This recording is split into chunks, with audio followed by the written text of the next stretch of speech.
La semaine dernière, dans un vote historique, la Chambre des représentants des États-Unis, à l'unanimité, a voté la déclassification des documents relatifs à l'origine du Covid et de la pandémie qui a fermé le monde. C'est une décision majeure et c'est une décision à laquelle nous, Européens, devrions réfléchir. J'ai trop souvent critiqué les États-Unis pour ne pas savoir en faire l'éloge quand ils le méritent.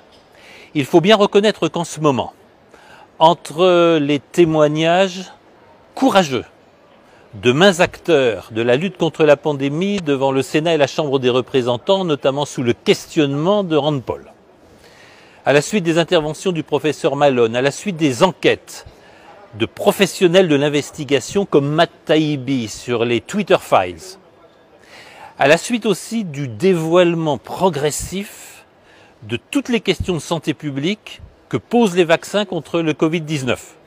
Je citerai simplement un projet de loi aux États-Unis qui interdit aux personnes vaccinées de donner leur sang. J'évoque aussi le fait que dans l'armée américaine, il n'est plus question de vaccins. J'évoque le fait que pour nombre d'enfants et d'adolescents, certains États interdisent tout simplement la vaccination. C'est aux États-Unis que la vérité est en train de se faire jour. C'est aux États-Unis que les chiffres de mortalité d'athlètes de haut niveau, de jeunes en pleine santé, commencent à être dévoilés. Et c'est aux États-Unis que commence à se faire jour cette vérité dérangeante.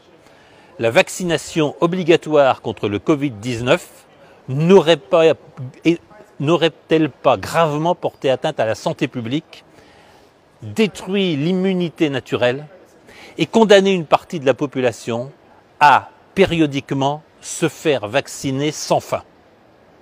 C'est une manne pour Big Pharma, c'est un problème majeur de détournement de la santé publique. Le coup d'État récent de l'Organisation mondiale de la santé qui prétend gérer d'un point de vue mondial et global la santé dans tous les pays du monde va encore accentuer le débat. Il faut pour une fois saluer les États-Unis parce que oui, c'est là-bas que la quête de la vérité l'emporte. C'est là-bas que des enquêteurs courageux sont en train de faire émerger la partie cachée de l'iceberg du vaccin.